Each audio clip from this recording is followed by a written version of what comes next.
அனைவருக்கும் மாலை வணக்கம். முதல் மேடை கொஞ்சம் பதட்டமாக இருக்குது.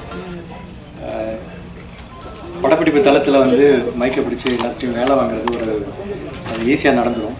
இந்த மாதிரி ஒரு ப்ரெஸ் மீடியா அவங்க முன்னாடி வந்து பேசுகிறது கொஞ்சம் பதட்டத்தை கொடுக்குது. எல்லாருக்கும் இருக்கிற முதல் படம் அந்த பதட்டம். அனைவருக்கும் முதல்ல மாலை வணக்கத்தை தெரிவிச்சுக்கிறேன். வந்திருக்கக்கூடிய பத்திரிகை நண்பர்கள், ஊடக நண்பர்கள், இணையதள நண்பர்கள் அனைவருக்கும் நன்றி கலந்த வணக்கத்தை தெரிவிச்சுக்கிறேன். அப்புறம் மேடையில் அமர்ந்திருக்கிற திரைத்துறையை சார்ந்த, திரையில் தவிர்க்க முடியாத ஒரு முக்கிய பங்கு வகிக்கிற இயக்குநர்களே, முக்கிய பங்கு வகிக்கிற தயாரிப்பாளர்களே, முக்கிய பங்கு வகிக்கிற அனுபவம் வாய்ந்த மூத்த கலைஞர்களே, உங்கள் அனைவருக்கும் எனது நன்றி கலந்த வணக்கத்தை தெரிவிச்சுக்கிறேன். அதுக்கப்புறம் நாற்கரப்போர் படத்துடைய டெக்னீஷியன்ஸ் அனைவருக்கும், நடிகர்கள் அனைவருக்கும் என்னுடைய நன்றி கலந்த வணக்கத்தை தெரிவிச்சுக்கிறேன். அதுக்கப்புறம் இங்கே வந்திருக்கிற பார்வையாளராக வந்திருக்கிற அனைவருக்கும் என்னுடைய நன்றி கலந்த வணக்கத்தை தெரிவிச்சுக்கிறேன். நாற்கரப்போர் அப்படின்னா என்ன அப்படின்ற அந்த ஒரு கேள்வி எல்லார்ட்டையும் இருக்குது. அது ஒரு ஒரு பேசு பொருளாக இருக்குது. அந்த பேர் வந்து ஒரு பேசு பொருளாக இருக்குது. அதுக்கு முதல்ல நம்ம பார்த்திபன் சார்கிட்ட தான் முதல்ல நான் வந்து இந்த தலைப்பை எடுத்துகிட்டு போய் பார்த்திபன் சார்கிட்ட தான் நான் சொன்னேன். அவர் வந்து இந்த தலைப்பை வந்து அப்படியே வச்சுக்கோ, இது வந்து ஒரு பேசு பொருளாக மாறும், கூகுள் எல்லாமே வந்து சர்ச் பண்ணி பார்ப்பாங்க அப்படின்னு சொல்லி அவர் சொன்னார். அவருக்கு ரொம்ப நன்றி. இந்த டைமில் நான் அவருக்கு சொல்லிக்கிறேன். ஃபஸ்ட்டு ஸ்டேஜ் தான் சார் சொன்ன மாதிரி எனக்கும் இது. என் பேர் தமிழரசி, அவ்வளோதான். இப்போ எனக்கு அதை தவிர வேறு ஒன்றுமே தெரியல.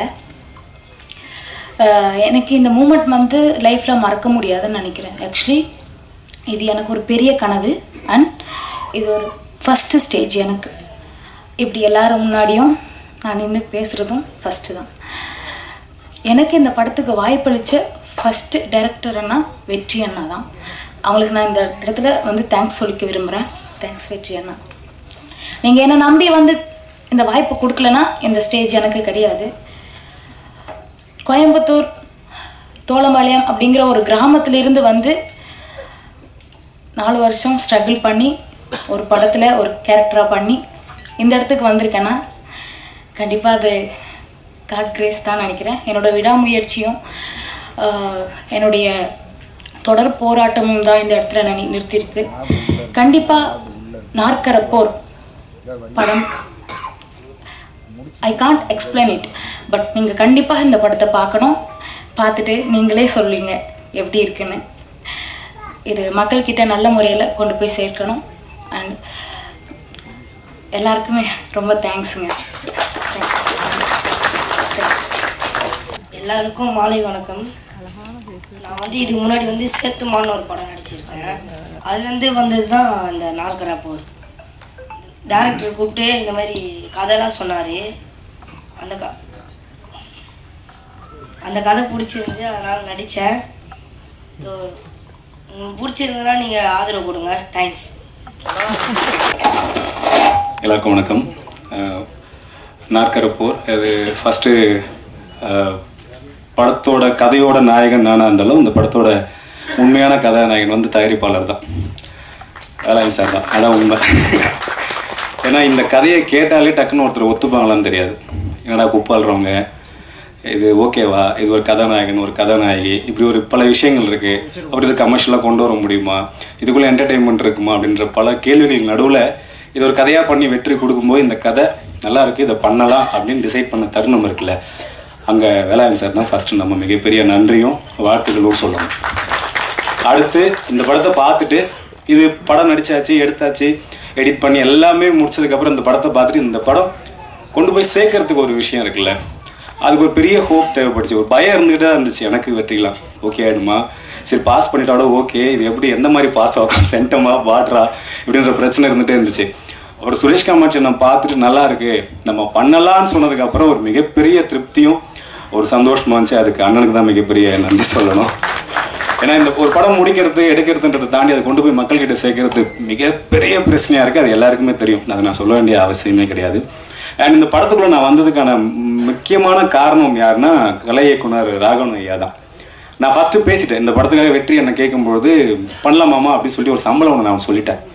அது கட்டுப்படி ஆகல சம்பளம். அதுக்கப்புறம் வெட்டிக்கிட்டு எனக்கு ஃபோனே வரல. சரி நானும் தொந்தரவு பண்ணல, சரி நான் அப்படியே அமைதியாக விட்டுட்டேன்.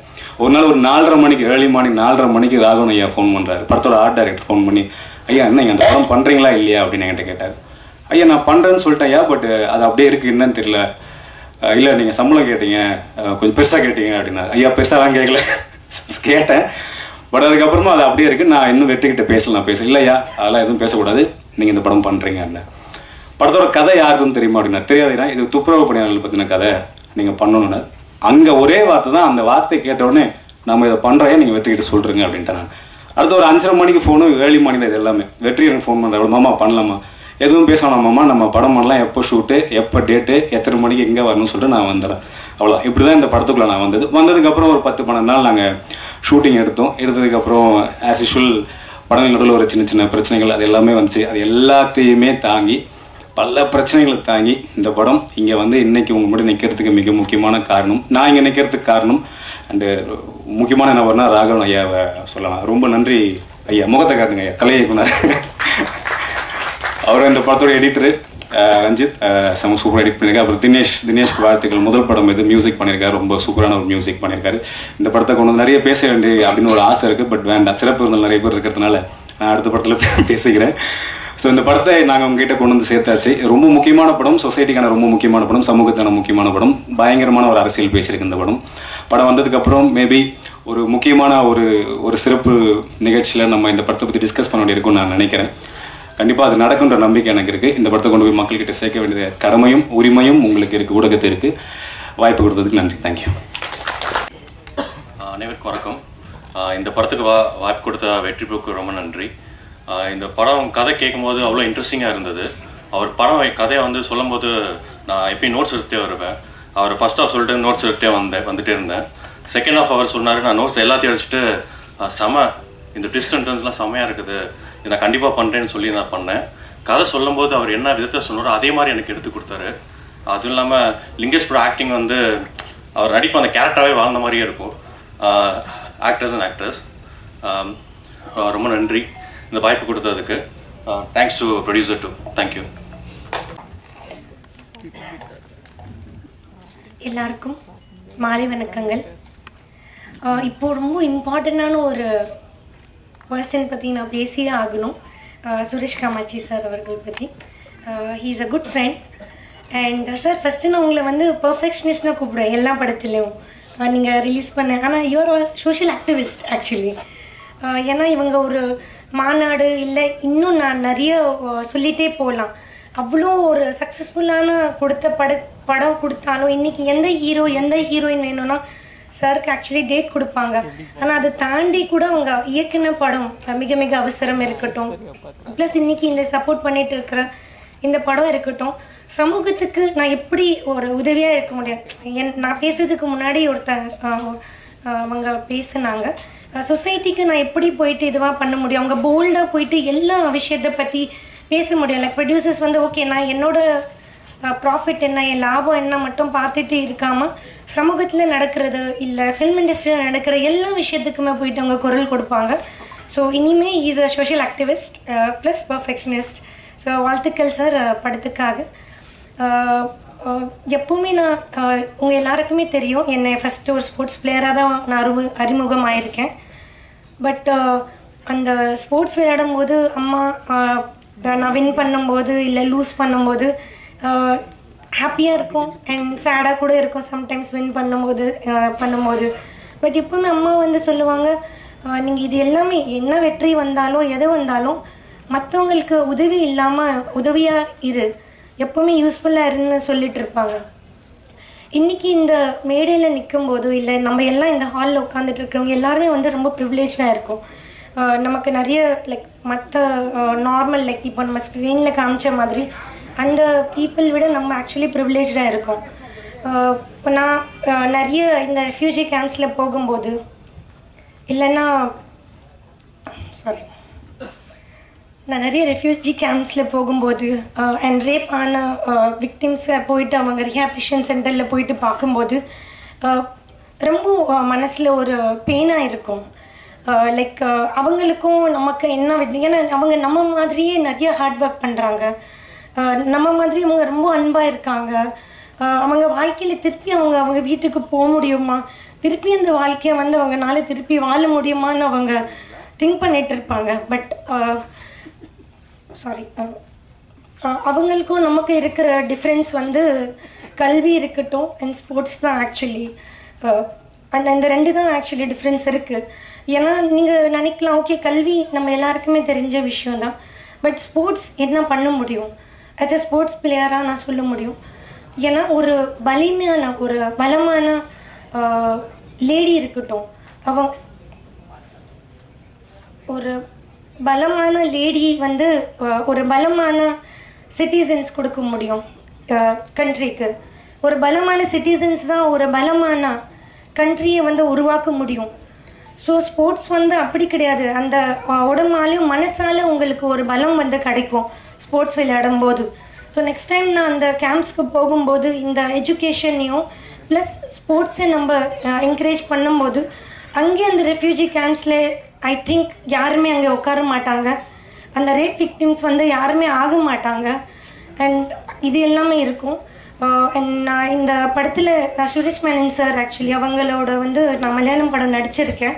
It's such a super star sir. நீங்கள் இந்த அவங்களோட காஸ்டிங்கே வந்து இந்த படத்துக்கு ரொம்ப பெரிய பலமாக ஆக்சுவலி கொடுத்துருக்கு. So sir congratulations for that sir.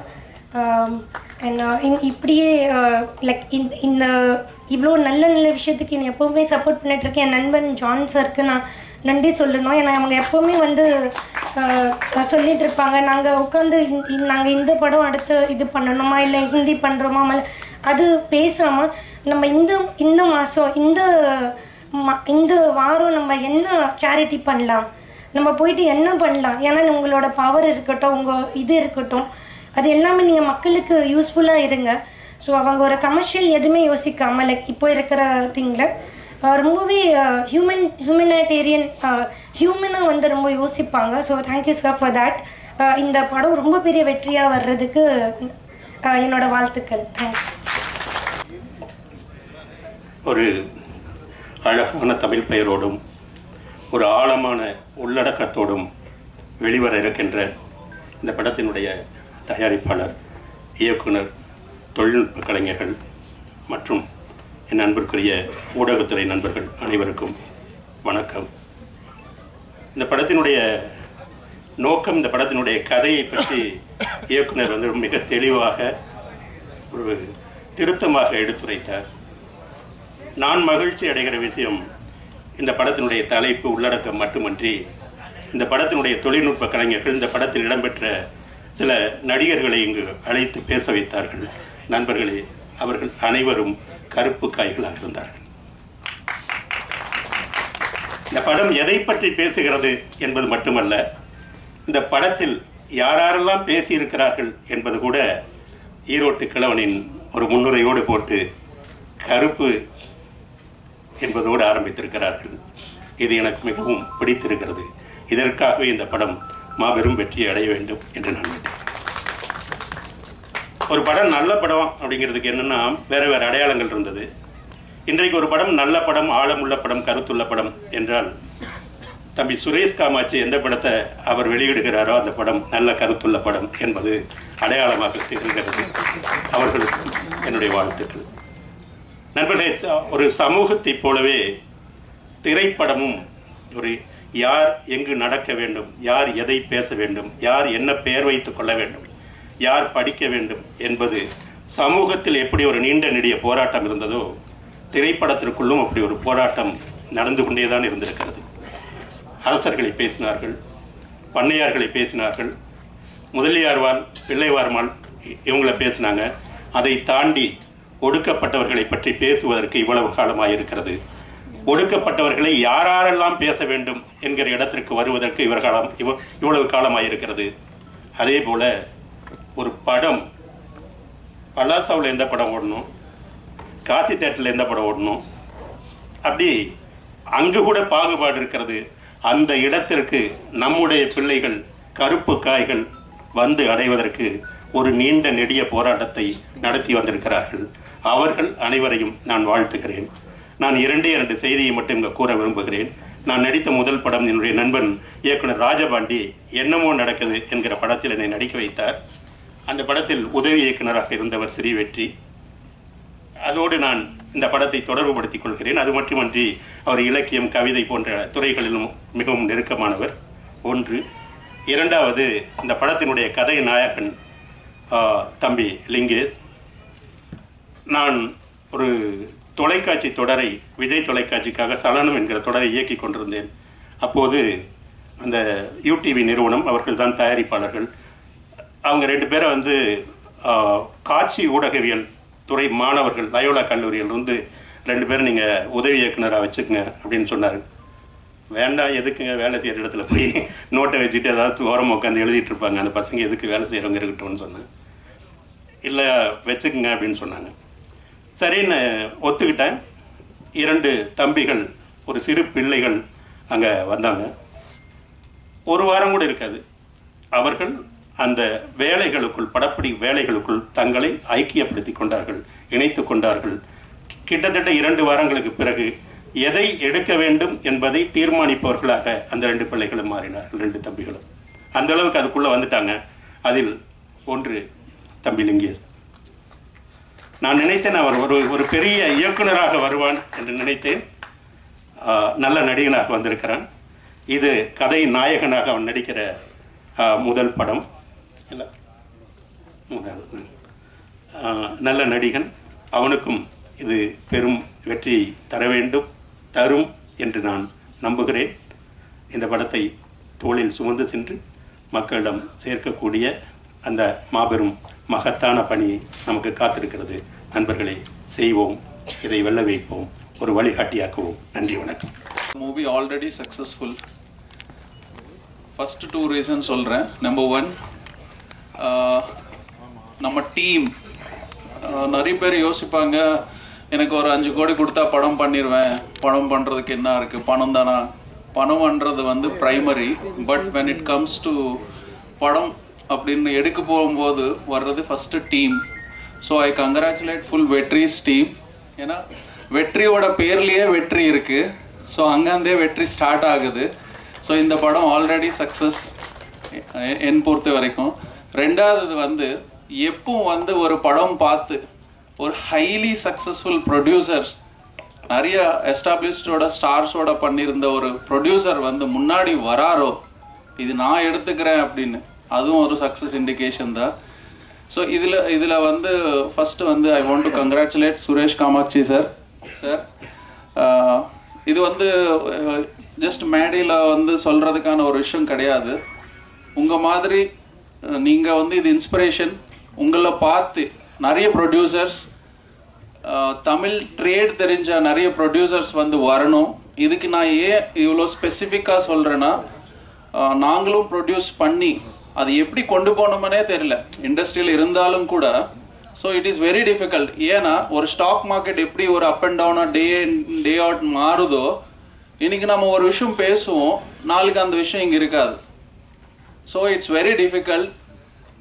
வெளியில் போய் நம்ம ஈஸியாக பணம் பண்ணி எடுக்கிறது ஈஸி. பட் இங்கே வந்து அதுக்கான கைடாக இருந்து ஒரு காமாட்சி சார் வந்து இந்த படத்தை எடுத்து அடுத்து வந்து நாளைக்கு August 9th ரிலீஸ் பண்ணுறாருன்னா, it's gonna be 100% success. I wish the entire team, wishing you all the best. Lingesh, don't worry. நீங்கள் எல்லாம் எத்தனை விஷயம் சொல்லியிருக்கீங்களோ, assistant, AD, cameraman, director, fight, stunts எல்லாமே நானும் பார்த்துருக்கேன் ரியலிஸ்டிக்காக. So this is enjoying the ஒரு ப்ராசஸ். அடுத்து நமக்கு பெரிய லெவலில் போகும்போது நம்மளுக்கு இதுதான் ஒரு like will help for more creativity, more. எப்பயாவது நம்ம வந்து ஒரு டிசப்பாயின்மெண்ட் வரும், பட் இந்த மாதிரி மூமெண்ட்ஸ் வந்து நம்மளுக்கு ஹெல்ப் பண்ணும் ஃப்யூச்சரில் பம்ப் பண்ணுறதுக்கு.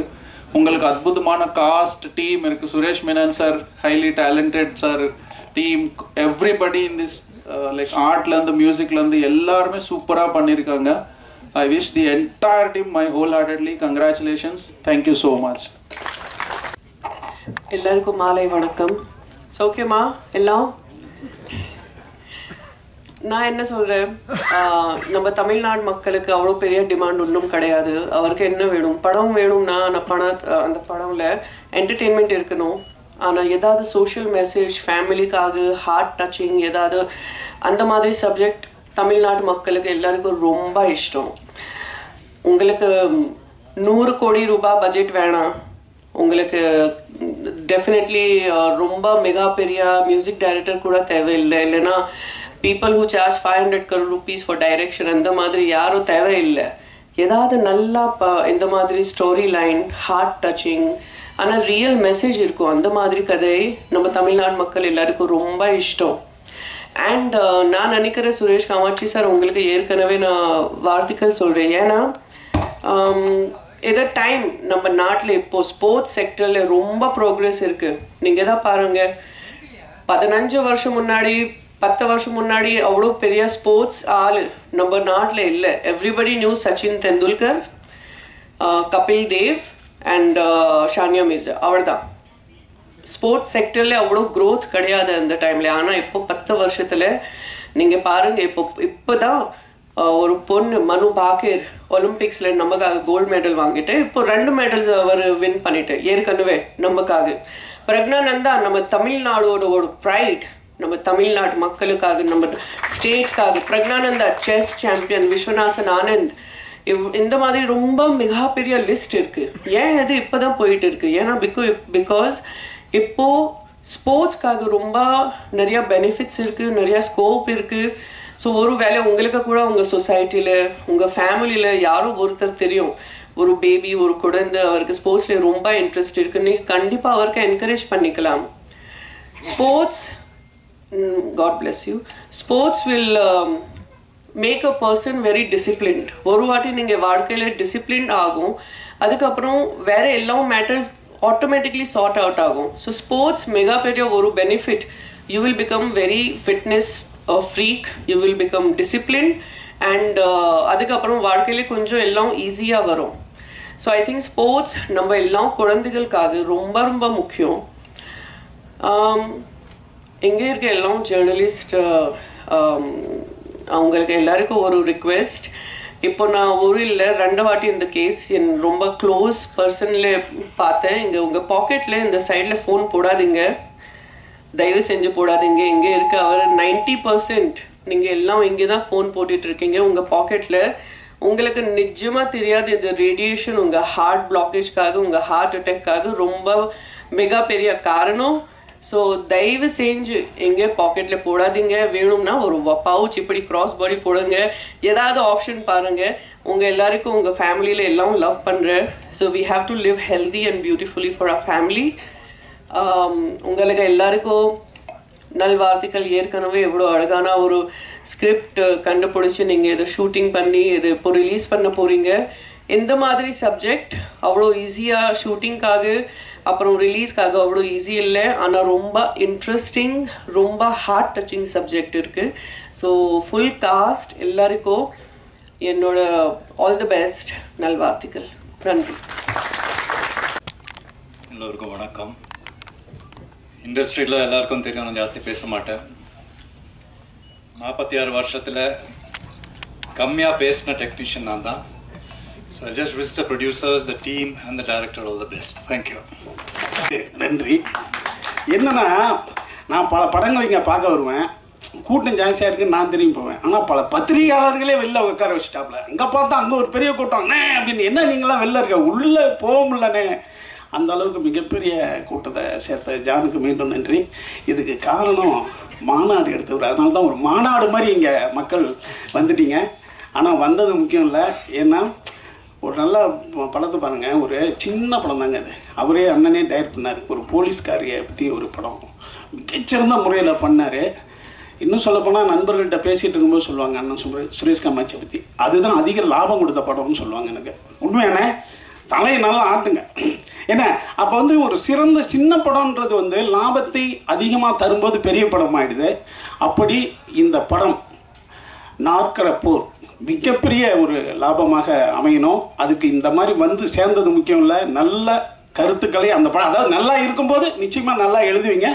அதை இந்த மாதிரி ஒரு சின்ன படங்களுக்கு நீங்கள் கூடுதல் ஒரு முக்கியத்துவம் கொடுத்து எழுதி இந்த மாதிரியான புதிய தயாரிப்பாளர்களை நீங்கள் மிகப்பெரிய இடத்துல கொண்டு வந்து வைக்கணும். ஏன்னா நம்ம சௌத்ரி சார் நான் சொல்லிகிட்டே இருப்பேன், அவர் தான் அதிக புதியவர்களை அறிமுகப்படுத்தினவர். அவருக்கு இந்த தமிழ் சினிமாவே விழா கொண்டாடணும். அப்படி ஒரு மாபெரும் மனிதர் சௌத்ரி சார்.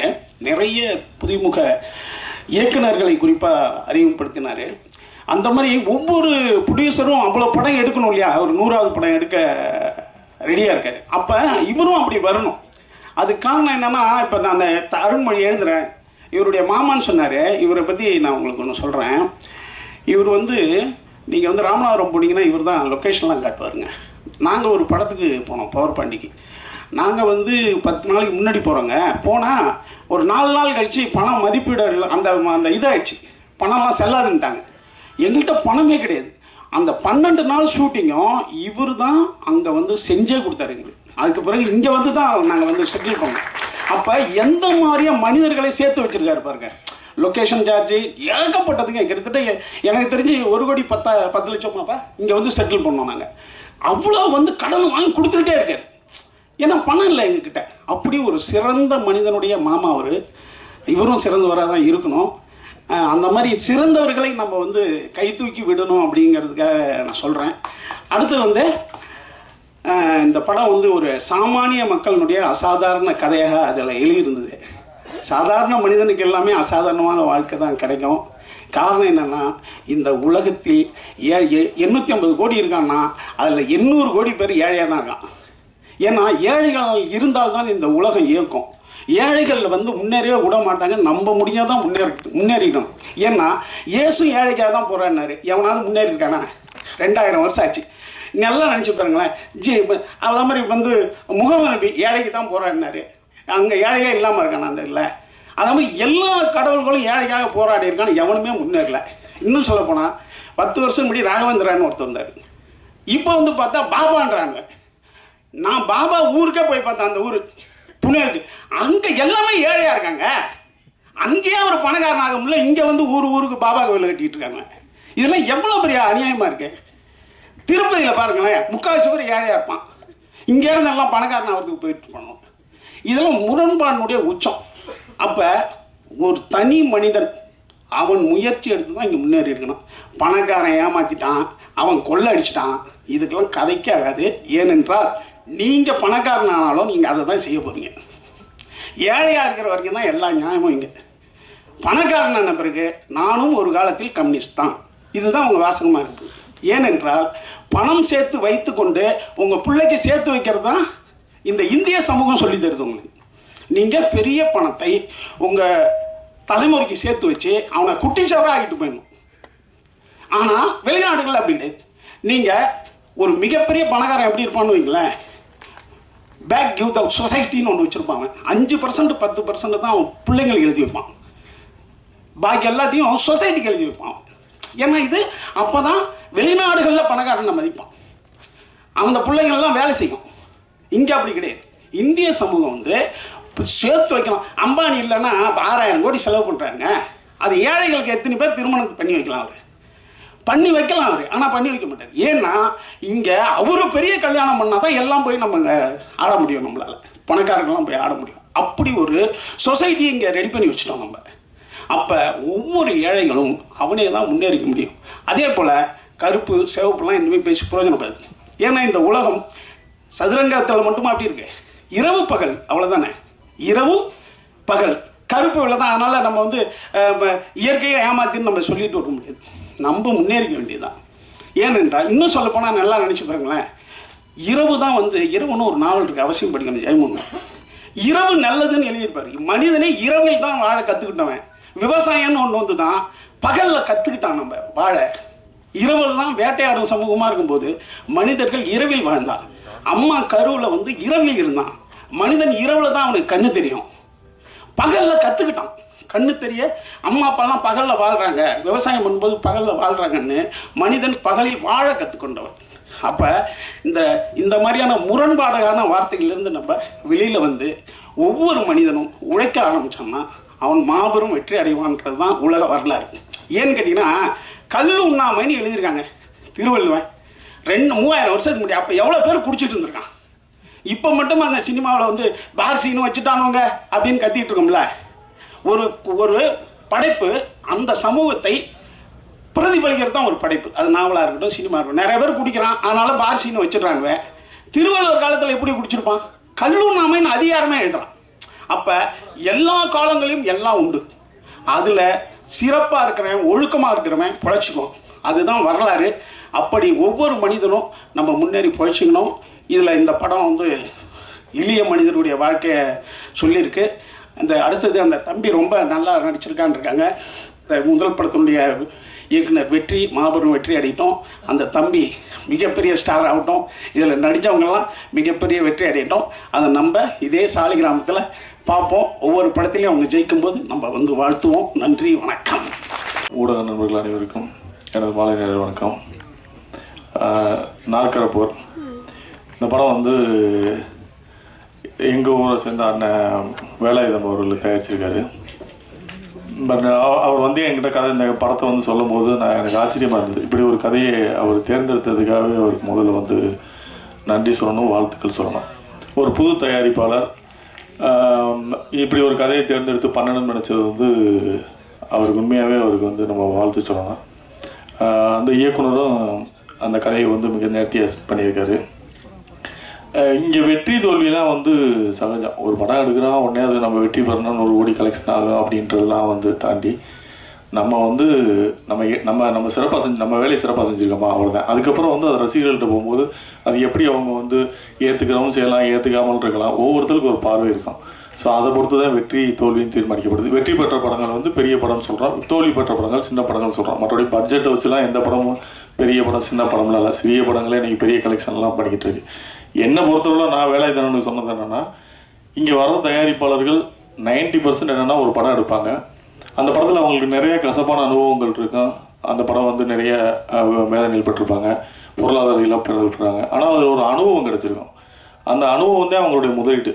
அப்போ என்ன பண்ணால் நம்ம விட்ட இடத்துல தான் முடிக்க முடியாது. வெளிச்சம் இருக்குன்றதுக்காக வெளியில் போய் தேட முடியாது. அப்போ நம்ம தொலைச்ச இடத்துல தான் தேடணும். நம்ம அந்த சினிமாவில் தான் விட்டுருப்போம். நம்ம இந்த அனுபவத்தை அடுத்ததுக்கு, ஏன்னா அனுபவமே இல்லாமல் ஒரு தொழிலுக்கு அனுபவமே இல்லாமல் வர ஒரே தொழில் வந்து தயாரிப்பாளர் தொழில் தான். பணம் இருக்குன்னா வந்து படம் எடுக்கலாம். யாராவது ஒருத்தர் அதை கூப்பிட்டு வந்துடுவாங்க, கூப்பிட்டு வந்து படம் எடுக்க வச்சுட்டு நம்ம வந்து அந்த பணத்தை போட்டு திரும்ப ரிலீஸ் பண்ணும்போது அது ஒரு பெரிய சேலஞ்சாக இருக்கும். ஆனால் அந்த பிரச்சனைலாம் இல்லாமல் வேலாயுதனை வந்து தைரியமாக ரிலீஸ் வரைக்கும் கொண்டு வந்திருக்கான்றது வெற்றி. உண்மையாகவே நீங்கள் உள்ளக்கி. ஏன்னா வந்து இப்படி ஒரு படத்தை எடுத்து ரிலீஸுக்கு கொண்டு வரது தான் இன்றைக்கி சேலஞ்ச். படத்தை எடுக்க எல்லோரும் எடுத்துடலாம். அப்போ இப்படி ஒரு தயாரிப்பாளர் கிடைக்கிறதா ரொம்ப கஷ்டம். அதை வந்து அவர் சிறப்பாக வந்து செஞ்சுருக்காரு. அவருக்கு இந்த படம் வெற்றி படமாக ஆகணும்னா தொடர்ந்து அவர் தமிழ் சினிமாவில் தொடர்ந்து அவர் பயணிக்கிறேன். ஏன்னா கோவமே படாமல் அவரை நான் கோவப்பட்டு அவர்கிட்ட நான் ஒரு 6-7 மாதம் பார்க்குறேன். கோவப்பட்டு பார்த்ததே கிடையாது. சிரிச்ச மணிக்கே இருப்பார். எவ்வளோ டென்ஷனாக இருந்தாலும் சிரிச்ச மணிக்கே இருப்பார். ஸோ இப்படிப்பட்ட தயாரிப்பாளர்கள்லாம் தமிழ் சினிமாவுக்கு தேவைப்படுது. இந்த படத்தில் நடித்த லிங்கேஷாக இருக்கட்டும், சுரேஷ் மேனன் சாராக இருக்கட்டும், அபர்நிதியாக இருக்கட்டும், எல்லாருமே வந்து அவங்களுடைய பாத்திரங்கள் வந்து தெளிவாக பண்ணியிருக்காங்க. நான் சின்ன பையன் உட்பட எல்லாருமே நல்லா பண்ணியிருக்காங்க. அபர்நிதி மிக சிறப்பாக பண்ணியிருந்தாங்க. ஆனால் என்ன ஒரு வருத்தம்னா, அந்த அபர்நிதி வந்து இன்றைக்கி இந்த ஃபங்க்ஷனுக்கு வரல. அது தொடர்ந்து நம்ம தமிழ் சினிமாவில் ஒரு சாவக்கேடு ஆயிடுச்சு. ப்ரமோஷனுக்கு வரமாட்டோம் அப்படின்றது. அந்த அபர்நிதியை வந்து நாங்கள் வந்து நீங்கள் இந்த மாதிரி ப்ரமோஷனுக்கு வரணும் அப்படின்னு சொல்லி அவங்களுக்கு கால் பண்ணி கூப்பிட்ட போது தயாரிப்பாளர் கூப்பிட்ருக்காங்க. கூப்பிட்டதுக்கு வந்து அவங்க நான் வரமாட்டேன், எனக்கு ப்ரமோஷனுக்கு தனியாக காசு கொடுக்கணும் அப்படின்னு கேட்டாங்க. இது புதுசாக இருக்குது, ப்ரமோஷனுக்கு தனியாக காசு கொடுக்கணுன்ற புதுசாக இருக்குன்னு சொல்லிட்டு அப்படி என்கிட்ட சொன்னாங்க. நான் உடனே அந்த பொண்ணுகிட்ட வந்து நான் அடித்து பேசுகிறேன். இது மாதிரி வந்து பப்ளிசிட்டிக்கு நீங்கள் கண்டிப்பாக வரணும். இங்கே வந்து சினிமா வந்து இருக்க நிலைமை ரொம்ப மோசமாக இருக்குது. ஒருத்தர் வந்து ஒரு படத்தை எடுத்து ரிலீஸுக்கு கொண்டு வரான்றதே பெரிய விஷயம். அப்போ நீங்கள் பப்ளிசிட்டிக்கு நீங்கள் வரணும்ல, நீங்கள் வராமல் இருக்கிறது நியாயம் இல்லை அப்படின்ற மாதிரி சொன்னோம். இல்லை நான் வர முடியாது. ரெண்டாவது அவங்க 2-3 கண்டிஷன் வச்சாங்க. அதெல்லாம் சொன்னால் பெரிய கான்ட்ரவர்சி ஆகிட்டான். அவங்க வச்ச கண்டிஷன்ஸ்லாம் வந்து நான் ஸ்டேஜில் யாரோட உட்காரணுன்ற வரைக்கும் அவங்க டிக்ளேர் பண்ணுறாங்க. நான் உட்கார ஸ்டேஜில் இவங்கெல்லாம் தான் உட்காரணும், எனக்கு ஈக்குவலானவங்க தான் உட்காரணும் அப்படின்ற வரைக்கும் பேசுனாங்க. எனக்கு பயங்கர கோபம் ஆயிடுச்சு. என்ன இப்படி பேசுகிறாங்க? ஒரு ஆர்டிஸ்ட் வந்து என்ன எதுனே தெரியாமல் இப்படி பேசிகிட்டு இருக்காங்கம்மா. நீங்கள் ஒன்று பண்ணுங்கள், உங்களுக்கு வந்து நான் சொல்கிறது புரியலை, நீங்கள் வேணால் நடிகர் சங்கத்தில் கம்ப்ளைண்ட் பண்ணுங்கள். இந்த மாதிரி வந்து இந்த படத்தை வந்து எனக்கு கூப்பிட்றேன், ப்ரொமோஷன் கூப்பிட்றாங்க, நான் வரமாட்டேன்னு சொல்கிறேன். என்ன பிரச்சனையாக இருந்தாலும் பேசுவோம், நீங்கள் நடிகர் சங்கத்தில் சொல்லுங்கள் அப்படின்னு. இவரும் தயாரிப்பாளர் சங்கத்தில் ஒரு கம்ப்ளைண்ட் கொடுத்துருக்காரு. அந்த கம்ப்ளைண்ட்டுக்கு வந்து அவங்க தயாரிப்பாளர் சங்கம் கூப்பிட்டுருக்காங்க. அவங்க வரலைன்னு நினைக்கிறேன். அது என்ன ஆச்சுன்னு தெரியல. அப்போ நடிகர் சங்கத்தில் நீங்கள் சொல்லுங்க மாறுங்கன்னா நடிகர் சங்க உறுப்பினரே இல்லைன்றாங்க அவங்க. சரி வேறு இவங்களை என்ன தான் பண்ணுறது அப்படின்னு சொல்லிமா, நீங்கள் வர்றீங்களா வரலையா அப்படின்னு. நான் முடியாது சார், எனக்கு 3 லட்ச ரூபா கொடுத்தா நான் வர்றேன் பப்ளிசிட்டிக்கு, இல்லைன்னா வரமாட்டேன். ரொம்ப நன்றி, உங்களுக்கு 3 லட்ச ரூபா கொடுக்குறத நாங்கள் வேறு மாதிரி பப்ளிசிட்டி பண்ணிக்கிறோம் விட்டுருங்க அப்படின்னு சொல்லிட்டு விட்டாச்சு. அப்புறம் ஒரு 2 நாள் பொறுத்து கால் பண்ணாங்க. சாரி சார், நான் தெரியாமல் பேசிட்டேன், அன்றைக்கி யாருன்னு தெரியாமல் பேசிட்டேன், சாரி நான் மன்னிச்சுங்க, நான் வந்து அந்த ஃபங்க்ஷனுக்கு வர்றேன், நான் ப்ரொமோஷன்ஸ்க்கெலாம் வரேன், இருக்குங்க சாரி பரவாயில்ல, நீங்கள் சப்போர்ட் பண்ணுங்கள். அந்த இயக்குனர் வந்து புதுசாக படம் பண்ணுறாரு, உங்களோட நிறைய கலைஞர்கள் நடிச்சிருக்காங்க, நீங்கள் கொஞ்சம் ஃபெமிலியரான ஆள் வந்தீங்கன்னா உங்கள் சப்போர்ட் கொஞ்சம் யூஸாக இருக்கும், வாங்கன்னு சொன்னேன். அதுக்கப்புறம் என்ன ஆச்சுன்னு தெரில, அவங்க வரலன்னு நினைக்கிறேன். என்ன சொன்னேன், உங்கள்கிட்ட தான் பேசினாங்களா? அவுட் ஆஃப் ஸ்டேஷன்ட்டாங்களா? ரைட்டு, அப்படியே இருக்க சொல்லுங்கள். அவுட் ஆஃப் ஸ்டேஷன்லேயே இருக்கட்டும், உள்ளே வர வேண்டாம். தமிழ் சினிமாவுக்கு இப்படிப்பட்ட நடிகைகளே தேவையில்லை. அவங்க அவுட் ஆஃப் ஸ்டேஷன்லேயே இருக்குது தமிழ் சினிமாவுக்கு நல்லது. ஏன்னா இந்த மாதிரி ப்ரொடியூசர்களை வந்து காயப்படுத்திட்டு பணம் போட்டு படம் எடுத்தவங்களை காயப்படுத்திட்டு அவங்க தமிழ் சினிமாவுக்கு வந்து என்ன பண்ண போகிறாங்க? அவங்க அவுட் ஆஃப் ஸ்டேஷன்லேயே அப்படியே இருக்கட்டும். அது இதை கூட இங்கே எதுக்கு சொல்கிறேன்னா, மற்ற தயாரிப்பாளர் தெரிஞ்சுக்கணும்னு சொல்கிறேன். ஒரு நடிகைகள் எப்படி இருக்காங்க அப்படின்றத தெரிஞ்சுக்கணும்னு சொல்கிறேன். இந்த கோமல் சர்மா அந்த படத்தில் நடிக்கலை, கூப்பிட்ருக்காங்க, இந்த வந்திருக்காங்க. நமிதா அவங்க பிஸிலையும் கூப்பிட்றாங்க, வந்திருக்காங்க. ஸோ ப்ரமோஷனுக்கு வரலைன்னா அது என்ன ஆக்டிவிட்டின்னு தெரியல. இது ரொம்ப வருத்தமான ஒரு விஷயமா இருக்குது. அப்புறம் எல்லோரும் என்னை பற்றி சொன்னாங்க, நான் வந்து படம் சரியான படங்கள் அப்படிலாம் கிடையாது. எனக்கு வந்து அண்ணன் வேலையை வந்து நம்ம ஊருக்காரு, சரி அவருக்கு சப்போர்ட் பண்ணணும் அப்படின்னா. ஏதாவது நல்ல படங்கள்னால் நமக்கு வந்து சமீபத்தில் நான் மீரா கதிரவனோட படம் பார்த்தேன், மிகச்சிறந்த படம். இப்போ சொல்கிறேன், எழுதி வச்சுங்க. அந்த படம் வந்து தமிழ் சினிமாவில் வந்து பெருசாக பேசப்படும். அந்த மாதிரி ஒரு படம். எனக்கு ஒரு படம் பிடிச்சதுன்னா எனக்கு அந்த படம் வந்து ஏதாவது ஒன்று பண்ணணும்னு எனக்கு மனசுக்குள்ள ஒரு ஏக்கிறோம் தோக்குறோம்லாம் தாண்டி எனக்கு கதை பிடிக்கணும். ரெண்டாவது வந்து அந்த படத்தில் ஏதாவது ஒரு கருத்து இருக்குன்னா பண்ணுவேன், இல்லைன்னா வந்து அது எனக்கு பெருசாக நாட்டம் போகாது. அப்படி தான் நான் பண்ணுறது. அப்படி பார்க்கப்பட்ட படங்களில் இந்த நாற்கரை போகிற எனக்கு வந்து இதில் பேசக்கூடிய அரசியல் எனக்கு ரொம்ப பிடிச்சிருந்தது. இது வரைக்கும் யாரும் சொல்லாத ஒரு விஷயம். நான் மிக மிக அவசரத்தில் சொன்ன மாதிரி அந்த கண்டென்ட் மாதிரி இதுலேயும் இந்த விஷயம் வந்து இது வரைக்கும் யாரும் தொடாத ஒரு ஏரியாவை அந்த இயக்குனர் தொட்டிருப்பார். அதை நேர்த்தியாக கழிச்சிருவார். ஸோ அதனால் இந்த படத்துக்கு வந்து நம்ம ஆதரவு கொடுக்கணும் அப்படின்னு நினச்சிட்டு இந்த படத்துக்கான வேலைகளை ஆரம்பித்தான். தயாரிப்பாளர்கள் முக்கியம் அப்படின்லாம் எல்லாரும் பேசலாம். இன்றைக்கி ஈவினிங் எனக்கு ஏற்பட்ட ஒரு கதை, இவங்கெல்லாம் இதில் பேசும்போது எனக்கு மைண்டில் ஃபுல்லாக அதான் ஓடிக்கிட்டு. இன்றைக்கி சாயந்தரம் ஏற்பட்ட ஒரு கசப்பான அனுபவம். சமீப காலம் பார்த்தீங்கன்னா, நான் பத்திரிகையாளர்களுக்கு எல்லாருக்குமே நல்ல நண்பர்கள், எல்லாருமே என்னுடைய சகோதரர்கள், எல்லாரையும் நான் நெருங்கி பேசக்கூடிய எல்லாருமே நேரடியாக பேசக்கூடிய நண்பர்கள் எல்லாருமே. எனக்கு இங்கே இருக்க பத்திரிகையாளர்கள் அத்தனை பேருமே நேரடி தொடர்பில் இருக்கவங்க, எல்லாருமே அண்ணன் தம்பியாக பழகக்கூடிய ஒரு சமீப காலமாக ஒரு வார இதழில் வந்து தொடர்ந்து வணங்கான பற்றி தவறான செய்தி வந்துகிட்டே இருந்தது.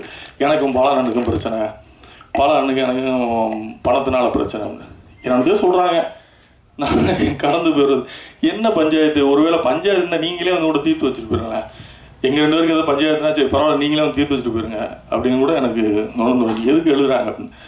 இந்த இது பிரச்சனை ஒரு பக்கம் போயிட்டு இருக்கும்போது இன்னைக்கு சாயந்தரம் அதே பத்திரிகையிலேருந்து ஒரு இன்டர்வியூவாக வந்திருந்தாங்க. அதே வார இதழ், ஒரு முன்னணி வார இதழ் இன்டர்வியூவாக வர்றாங்க. அந்த பத்திரிகையில் பணியாற்ற அத்தனை பேருமே என்னுடைய நண்பர்கள். அவங்க வச்ச கேள்வி வந்து எனக்கு உண்மையாகவே வந்து மிகப்பெரிய ஒரு கோபத்தை. முன்னாலாம் எப்படி நீங்கள் பத்திரிகையில் எங்கள்கிட்ட கேள்வி வைப்பீங்க, ஒரு கேள்வி கேட்பீங்க, நாங்கள் பதில் சொல்லுவோம், அதுக்கு ஒரு துணை கேள்வி கேட்பீங்க, அந்த நான் என்னோட பதிலிருந்து ஒரு துணை கேள்வி கேட்பேன். இதெல்லாம் வந்து ஜேர்னலிஸ்ட், இவங்க வந்து பத்திரிகையாளர்கள். அந்த தரத்தில் தான் என்னை பத்திரிகையாளர்கள். ஆனால் ஒரு கேள்வி கேட்போம். நான் ரவி பெர்னாட் சார்லாம் வந்து அவள் பார்த்து பிரமிச்சிருக்கேன் அவரோட கொஸ்டின்ஸ்லாம்.